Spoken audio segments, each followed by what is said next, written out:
This is as average could ever average in the history of average. That's the best way to describe it.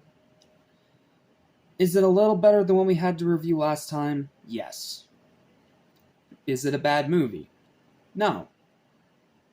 But is it a good movie? No. Is it worthy of making $1 billion?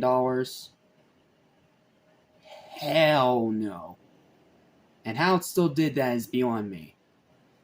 So, let's discuss.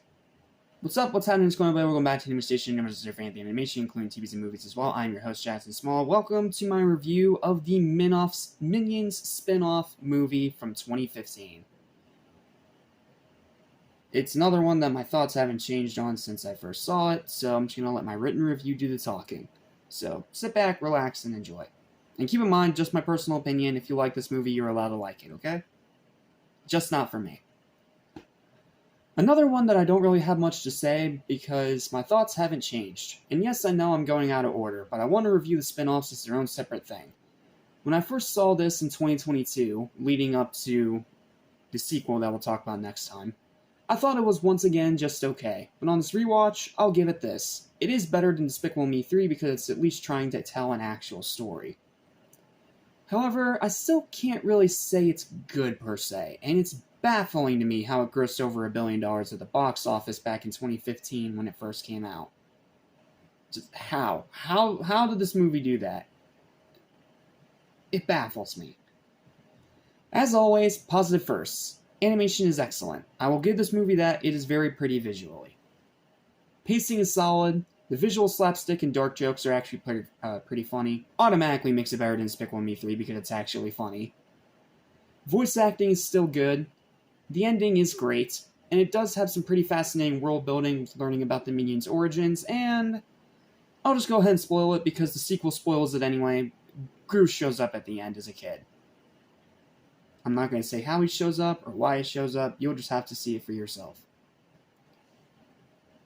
However, there are more than a few flaws that still keep this below the first two Despicable Me films, the most disappointing part being the main antagonist's Scarlet Overkill. Yeah, if you can't tell, this franchise has a villain problem. I've been a huge fan of Sandra Bullock ever since first watching Miss Congeniality on DVD with my mom when I was a kid. And if you guys want me to review that movie, please let me know down in the comments, because I would love to review it someday, if you guys want me to. So when I heard that she was chosen to voice the villain on this one, I was more than a little bit excited. Which is why it hurts to say it, but Scarlet was very run-of-the-mill. Better than El Macho, yes. She does have a great design, yes. And Sandra did okay with the voice, yes. But she just had no character outside of being evil, which didn't really make her all that compelling, and at worst she was just flat-out cliché. Which is weird, because the first time I watched this movie, she was the one thing I really, really liked about it. But watching it again, I don't know, it just doesn't really click with me. She's not a terrible villain, she's just very run-of-the-mill average.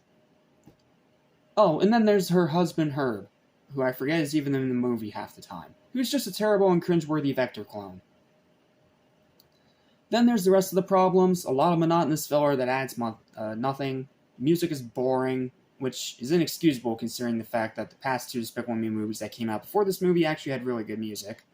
Messy plot, bad story structure, very hit-or-miss humor, like, it is about on the level of the original. And middling rewatchability. Overall, the movie's still just average. It has its moments, and it's not a bad film, but giving the Minions their own entire movie screams corporate cash-in. And overall, it's just really, really forgettable. I really try not to use the "it's a kids movie" excuse because I find it very derivative, but for this one, that's pretty much exactly what it is. Not saying that adults can't enjoy it. I mean, I'm 23 years old and I still freaking enjoy SpongeBob. I mean, come on. But it's mainly made just for kids and pretty much nothing more than that. Kids will enjoy this movie. I have no doubt they'll enjoy this movie. But there isn't really anything here for adults outside of some fun slapstick and some very surprising dark jokes. That's pretty much it. So, Final verdict, 5 out of 10. It's a 5. Respect to those who can enjoy it, but in my opinion, it's better off just being skipped. Please continue to like it if you already know that you do. It's just not for me, and that's okay. We all have our own different opinions, and if you're one of the people that likes this movie, continue to like it.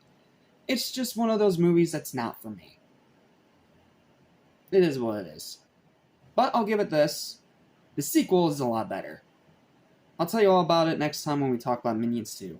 Peace. We